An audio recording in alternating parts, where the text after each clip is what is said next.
Shalom, selamat pagi Bapak Ibu yang kekasih. Selamat menyambut hari karunia Tuhan hari ini, hari Senin tanggal 16 Mei 2022.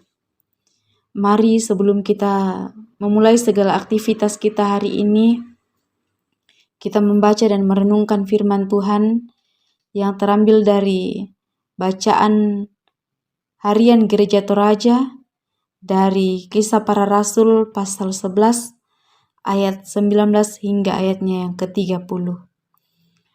Namun sebelum kita membaca dan merenungkannya, mari kita minta pertolongan kepada Tuhan. Kita berdoa. Bersyukur kepadamu ya Tuhan, Sang Pemilik kehidupan kami. Terima kasih atas tuntunan dan penyertaan Tuhan yang selalu ada bersama-sama dengan kami. Terima kasih Tuhan, Engkau telah menuntun menyertai kami dalam peristirahatan kami sepanjang malam telah berlalu, dan Tuhan telah membangunkan kami di pagi ini. Sebelum kami memulai segala aktivitas kami hendak disapa oleh firman kebenaran-Mu. Urapi kami ya Roh Kudus, sehingga firman Tuhan yang akan kami dengarkan bersama-sama pada pagi ini boleh kami pahami dengan baik dan boleh kami aplikasikan dalam setiap langkah kehidupan kami. Di dalam Kristus Yesus kami berdoa. Amin. Firman Tuhan dari Kisah Para Rasul pasal 11 ayat 19 hingga ayatnya yang ke-30. Sementara itu banyak saudara-saudara telah tersebar karena penganiayaan yang timbul sesudah Stefanus dihukum mati. Mereka tersebar sampai ke Fenisia, Siprus, dan Antioquia. Namun mereka memberitakan Injil kepada orang Yahudi saja. Akan tetapi di antara mereka ada beberapa orang Siprus dan orang Kirene yang tiba di Antioquia dan berkata-kata juga kepada orang-orang Yunani dan memberitakan Injil bahwa Yesus adalah Tuhan. Dan tangan Tuhan menyertai mereka dan sejumlah besar orang menjadi percaya dan berbalik kepada Tuhan. Maka sampailah kabar tentang mereka itu kepada jemaat di Yerusalem. Lalu jemaat itu mengutus Barnabas ke Antioquia. Setelah Barnabas datang dan melihat kasih karunia Allah, bersukacitalah ia. Ia menasihati mereka supaya mereka semua tetap setia kepada Tuhan, karena Barnabas adalah orang baik, penuh dengan Roh Kudus dan iman. Sejumlah orang dibawa kepada Tuhan. Lalu pergilah Barnabas ke Tarsus untuk mencari Saulus, dan setelah bertemu dengan dia, ia membawanya ke Antioquia.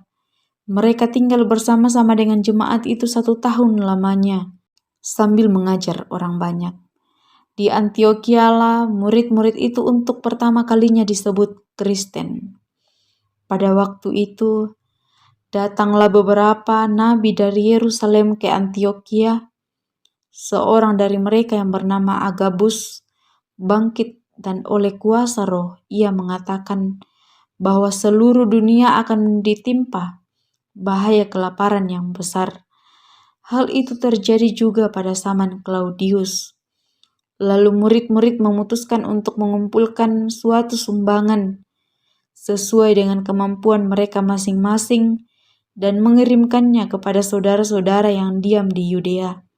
Hal itu mereka lakukan juga dan mereka mengirimkannya kepada penatua-penatua dengan perantaraan Barnabas dan Saulus. Amin, firman Tuhan. Bapak Ibu, dari keseluruhan bacaan kita pada saat ini diberi satu tema, yaitu saling berbagi kasih. Dalam bacaan kita pada saat ini diperlihatkan bahwa penganiayaan dan penderitaan terhadap orang Kristen mula-mula itu sangat hebat. Akan tetapi ada sesuatu loncatan iman bahwa justru melalui penyebaran karena penganiayaan dan penderitaan ini, orang-orang Kristen itu pergi ke berbagai tempat. Mereka semakin meluas, mereka terpencar kemana-mana. Salah satu tempatnya adalah di Antioquia. ada suatu perkembangan Injil bahwa pada awalnya pemberitaan Injil itu hanya untuk orang-orang Yahudi saja, tetapi kemudian berkembang kepada orang-orang yang bukan Yahudi, yaitu Yunani, yang dilakukan oleh orang-orang Siprus dan orang-orang Kirene. Ini terlihat sesuatu yang menakjubkan karena Tuhan menyertai dan menambahkan jumlah orang-orang percaya. Di satu sisi mereka memang diperhadapkan dengan penganiayaan dan penderitaan. Tetapi di sisi lain, ada penambahan jumlah orang percaya. Ini terjadi karena ada sukacita yang dialami oleh orang-orang Kristen pada saat itu. Dan sukacita yang mereka alami inilah juga yang menguatkan jemaat lainnya yang ada di Yerusalem. Merespon sukacita yang dialami oleh jemaat yang ada di Antiokhia, jemaat di Yerusalem mengutus Barnabas untuk semakin menguatkan iman percaya jemaat yang ada di sana. Karena jemaat yang ada di sana ini adalah jemaat yang baru dan mereka mendapatkan kasih Allah. Selain diutusnya Barnabas, juga kemudian ada Saulus yang bersama-sama dengan Barnabas untuk melayani mereka. Walaupun penganiayaan, penderitaan yang mereka alami itu terus berlangsung, mereka itu terus bersedia menghadapi sewaktu-waktu kapan penganiayaan dan penderitaan itu. Akan tetapi di balik penganiayaan yang terus berlangsung ini, justru pengajaran firman Tuhan yang dilakukan oleh Barnabas dan Saulus semakin meneguhkan iman percaya mereka di tengah-tengah penderitaan itu. Bapak Ibu, apa yang dilakukan oleh Barnabas dan Saulus ini merupakan wujud kasih mereka kepada jemaat yang sementara berkembang itu. Mereka tinggal di sana bersama-sama dengan jemaat selama 1 tahun untuk menguatkan iman percaya mereka, mengajarkan mereka akan Injil, dan selama tinggal di Antiokhia, ada kemungkinan kelaparan yang akan melanda dunia kekaisaran Romawi pada saat itu. Dan merespon hal ini, jemaat yang ada di Antiokhia, mereka mengumpulkan dana untuk membantu sesama saudara-saudara yang ada di Yudea. Jadi selain kasih yang dipraktekkan Barnabas dan Saulus kepada jemaat yang ada di Antiokhia, jemaat Antiokhia pun membagikan kasih mereka kepada saudara-saudara yang ada di Yudea. Mereka turut merasakan penderitaan yang mereka alami. Bapak Ibu yang kekasih, dari bacaan kita ini, kita melihat ada pergumulan, ada penderitaan, namun di balik pergumulan itu selalu ada pertolongan Tuhan yang datang menghampiri mereka. Jemaat mengalami penganiayaan, penderitaan, tetapi justru melalui penganiayaan ini, jemaat mengalami sukacita karena Tuhan selalu menolong mereka di dalam melawan setiap pergumulan yang mereka alami setiap saat.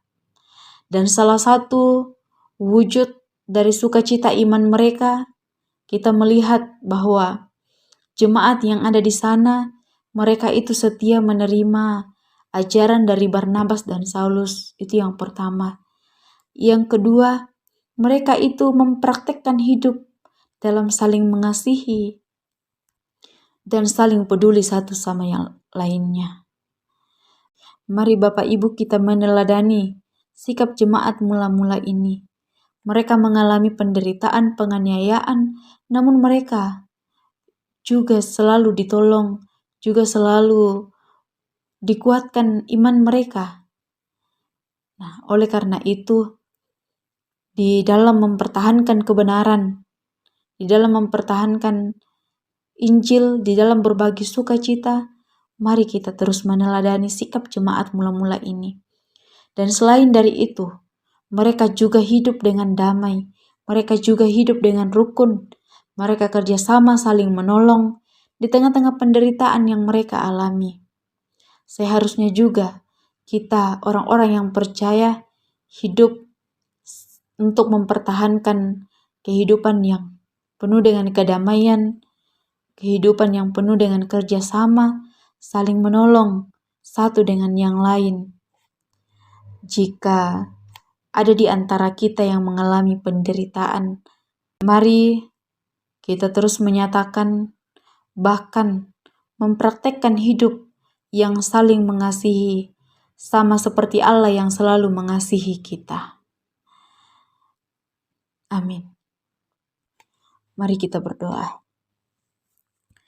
Bapa kami yang ada dalam tahta kerajaan sorga, Bapa pemilik kehidupan kami, terima kasih Tuhan atas firman-Mu yang kami dengarkan pada saat ini. Kiranya firman-Mu yang telah kami dengarkan boleh semakin menguatkan iman percaya kami kepada Tuhan, dan kami terus mempraktekkan hidup dalam kedamaian, hidup dalam rukun, hidup saling menolong satu dengan yang lain. Bapa di sorga, sepanjang kehidupan kami hari ini, kami serahkan ke dalam tangan pengasihan-Mu. Kiranya Tuhan menolong menyertai kami di dalam mengerjakan tugas dan tanggung jawab kami masing-masing. Biarlah sukacita terus ada bersama-sama dengan kami, sehingga hari ini kami lalui dengan baik dan dengan penuh tuntunan dan kasih Tuhan. Bapa di sorga, kami berdoa buat jemaat Tuhan yang sementara dalam pergumulan hidup, yang sementara di dalam penderitaan karena penyakit. Tuhan, Engkau melihat mereka satu persatu. Kiranya Tuhan menguatkan mereka di dalam melawan sakit penyakit yang mereka alami. Bapa di sorga, kami berdoa buat bangsa dan negara kami. Kiranya Tuhan memberkati orang-orang yang memerintah kami, sehingga mereka dapat memerintah kami seturut dan sesuai dengan kehendak Tuhan, dan di dalamnya kami terus memuliakan nama Tuhan. Ampuni segala dosa dan kelemahan kami Tuhan. Ini doa kami yang kami sampaikan kepadamu melalui anak-Mu Yesus Kristus. Itulah Tuhan dan Juru Selamat kami yang hidup. Amin. Demikianlah renungan kita pada pagi hari ini. Kiranya Tuhan menolong Bapak Ibu di dalam mengerjakan tugas dan tanggung jawab.